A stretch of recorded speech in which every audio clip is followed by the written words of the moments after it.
Welcome to the Annie's YouTube channel. My name is Katelyn, and today we're going to talk about the Creative Woman's Kit of the Month Club, the Floral Hoop Art. We're going to talk about some different tips and tricks along the way as we make one of these beautiful hoop arts that you can hang in your home and enjoy. Let's start off by talking about making our felt flowers. Before we get started, we need to talk about our scissors. And for this project, you're going to use your scissors a lot for cutting all the different pieces of felt into your flowers and your petals and your leaves. And I want to just call out that it is really great if you can have a designated pair of scissors just for fabric and felt and never using it for paper. Now mine's a little bit, I guess, more for a sewer. It's got a spring loaded so that it opens up. Mine needs to be greased a little bit, but it helps you when you're cutting a lot. It springs open so you don't have to pull it open, and it has a little safety so that your blades aren't open. It doesn't have to be a scissors like this. It can just be a regular pair of scissors, but just keep it just solely for cutting fabric. And the reason you want to do that is the more you use your scissors with paper, you're going to actually dull the blades of your scissors, making it really hard to cut your felt or your other fabric pieces. You're also not going to get as clean of a cut. So that's why I say always dedicate one pair of scissors just for fabric, felt, cutting, no paper. Okay, so when we look at our pieces of felt, you're going to get your rectangle here, and there's a couple different ways that you can cut it. When you look in your instructions, it says to cut about a 6-inch circle, and that's great, but we do want to vary our sizes of our flowers. So you can see here, I've got two different variations on size, and I've got a variation here on my sizes, and this is all just based off of how large I made my first cut on my piece of felt. So what I have done to kind of do this is you can cut across the top this long way here, and then you can cut your slits to make a flower like this. And then once you have that piece removed, you can cut this way to make another one. And when you cut along this side, you're going to get this size of a flower if you cut your slits in. And then you can use your pieces here to go ahead and make some of your other round ones. You're getting about 2 sheets of each color, so you'll see here. So since I already did a really large one, I may not cut across this top section, and I may just go this way so I have a smaller version of that. And to be able to go ahead and start, you're just going to have your scissors, and I'm going to take my felt, and I just eyeball this for every one and just kind of vary where I'm going, and I just try to cut a straight line the best that I can all the way up. And then I'm going to fold this over and fold it in half, and I like to hold it this way because I'm right-handed. And I'm just going to take my scissors and I'm going to start cutting slits. You're not going to go all the way through or it's not going to work. And as I go, I just kind of keep lining it up. The thinner your slits are, the floppier your petals can become, depending on how big. And the thicker your slits are, it's going to be a little bit more on the rigid side. So they both work great, and it's really great to have a lot of different options. And I'm just going to continue cutting all the way down my piece, and as you can see, I'm not really measuring anything out. I'm just eyeballing things, and I'm really more concerned about not cutting through the bottom of my piece, or I won't be able to have a flower in the end when I have to glue it together. So again, I'm just going all the way down my piece until the end, and then I'm going to go ahead and set this piece aside so that we can glue it later. Now, to talk about the other types of flowers that are in your instructions, here I'm just going to start cutting. I've got a big one. I want to probably cut some little, so I'm going to actually cut it here, so I'm not quite down the center, but this will give me 2 small ones and 2 a little bit on the larger side. And I'm just going to cut again straight down. And I'm going to cut this in half, so then I have 2 squares to work with, or 2 rectangles, depending on how you're cutting them. And there we go. So you can go ahead and you can be really precise, and you can get something to draw lines on here and cut it out, or cut it out. I'm not going to be that precise. I'm just going to start here and do a rough circle. And the reason I'm not worrying about being precise is that the variations on height throughout your cutting is what's going to give the dimension on the top of the flower if you're cutting this type. So once I have my circle cut, I'm going to pick a place to start, and I'm just going to start working around in a circle, getting some, or a spiral rather, getting some thicker sections, some thinner sections, and I'm going to cut until the bottom, and I'm going to again put that aside for gluing later. I'm going to repeat that for all of my pieces of felt until I have them all cut, and then we'll go through to gluing and assembling. Let's talk about the assembly of the two different types of flowers that we have here. So once you have all your pieces cut, we're going to go and roll them and glue them. Now, I like to do all of my cutting so that it's done and I have all my pieces in a pile and it becomes more of an assembly line. So I want to show you that if you're going to do it this way, I mean, as you can see, I have a bunch of flowers ready to go just for this tutorial, but if I were doing this the way I did all those flowers, I cut them all first and then I went through, rolled them and glued them. And the way that I was able to do that so easily is I have these head pins here that you use in sewing, and once I roll my flower, I just stick a pin all the way through and it holds it in place until I'm ready to go back and glue it right before I want to use it. So this was for a different project, but it's the exact same flower and the exact same method with the pin. And then also I can keep this for later if I want to. It's not going to come apart on me and I can use it whenever I want. Okay, so let's get started with the coil flower. And so what I'm doing is when you look at your piece, let me move that out of the way.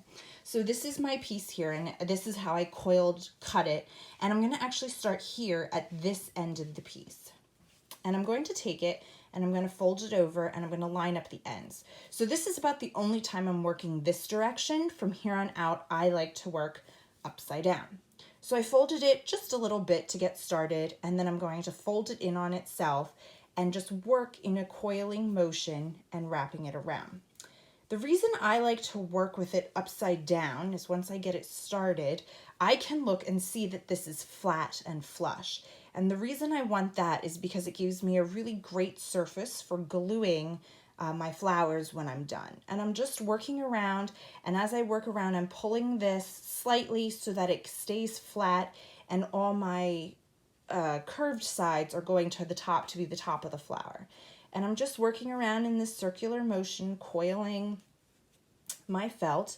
And you don't want to pull it too hard. I'm not really tugging, I'm just straightening, because if you pull it too hard, you could rip your felt depending on what type of felt you're using and how thick it is. So once I get around to here, okay, I like to go and I like to cut my excess off, and I kind of just do it on a little bit of an angle instead of cutting it straight. I don't need that piece. And now I have my flower here just like that. I'm going to take my glue, my hot glue, and I'm going to put some right on here. And then I'm going to pull this around and hold it in place for a couple seconds while the glue sets. Now, I don't put glue around in every round that I'm doing because it just takes more time.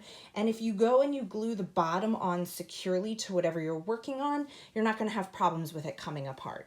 And so this is what your flower looks like. You've got some nice depth on here from the way that you cut it. And now I can just set it aside with the rest of my flowers and keep working. Looking at this piece that we cut with the slits, I'm going to go ahead and fold it back over.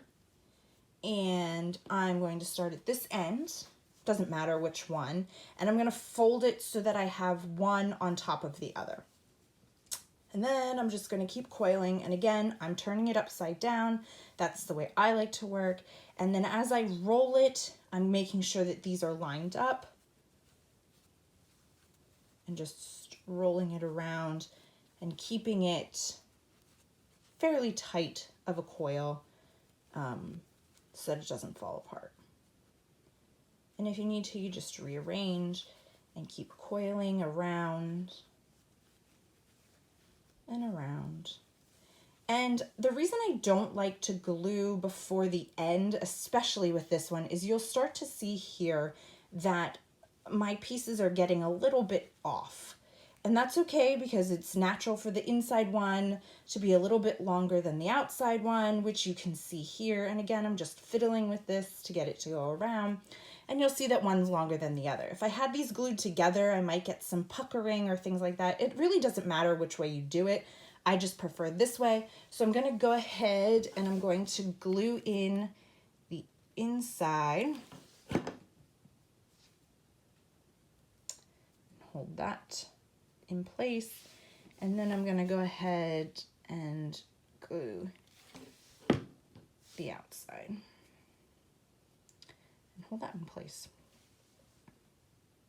And again, I can set that aside until I have all of my flowers done, and then I'm ready to move on to the next step.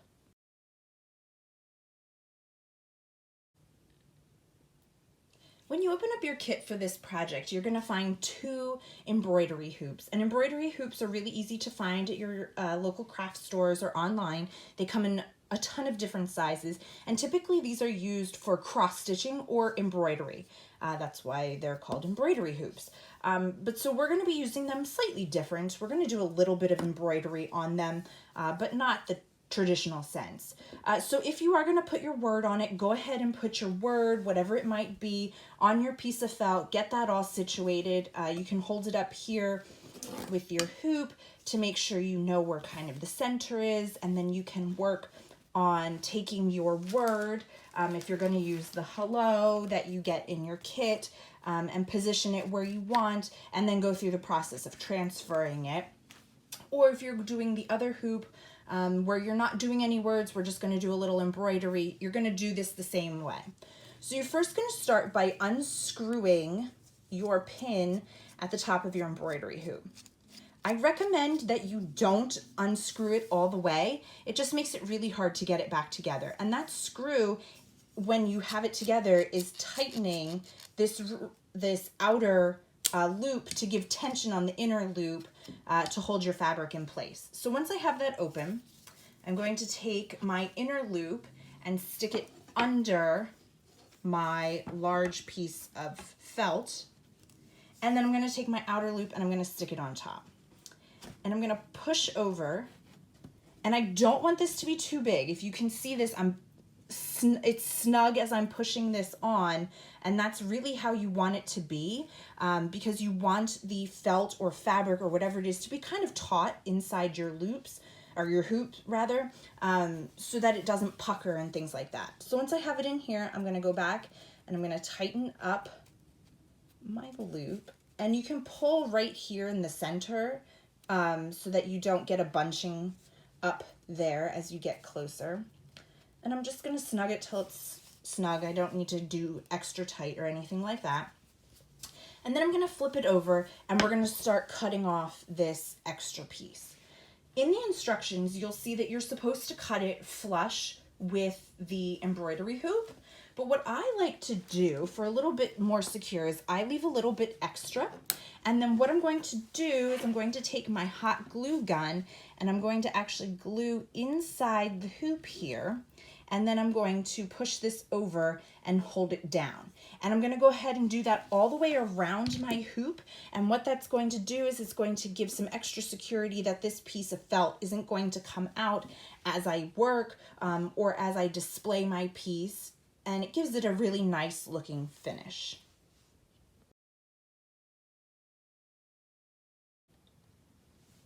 Once you have all of your flowers done, then you can go ahead and start to assemble. One of the biggest reasons I like to do all of my flowers at first is because then I can start to lay things out and see how I like it. As you start to play with this, it's better to not glue anything down and just kind of move things around. Like none of my pieces have yet been glued down. I was just laying them down, making sure that my height, my width, my shape, my colors, everything kind of goes together. Then when I was done assembling the flowers, I went back and I started adding in one leaf at a time. And then I noticed, oh, I think 2 need to go here, 2 need to go here, to kind of balance it out.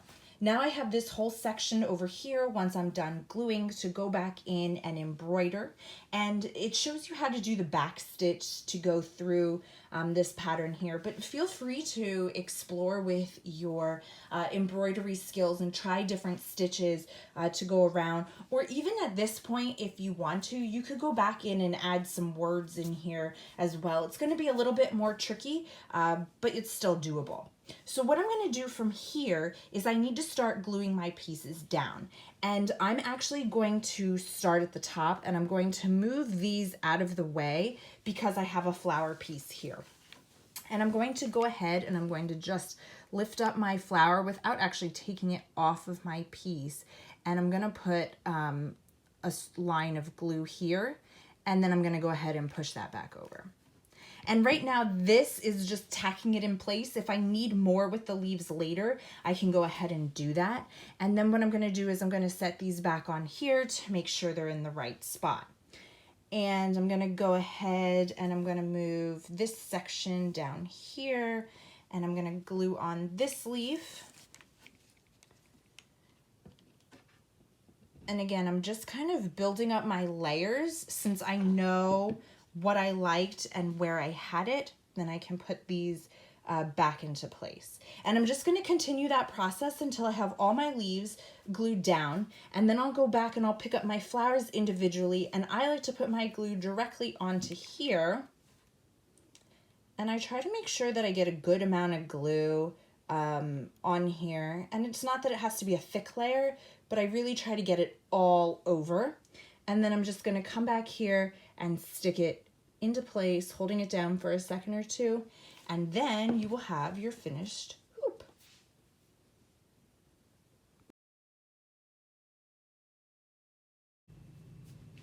Once you finish your hoop art project, there's a lot of different ways that you can use the felt flowers that you learned to make.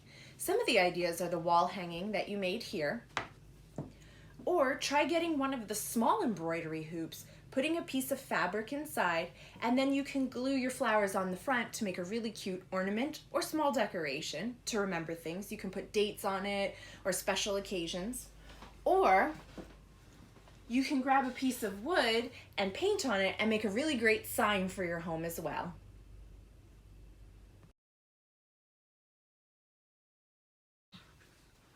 Thanks so much for joining me for the Creative Women's Kit of the Month Club for the floral hoop art. I hope you learned something new and had some fun. If you aren't already subscribed to the Kit of the Month Club, you can go down below in the description box and you will find a link to sign up for every month, and you can come back here and make it along with me. Don't forget, if you like this video, to smash your like button and also subscribe to the channel so you can get notifications about all the new videos that come out.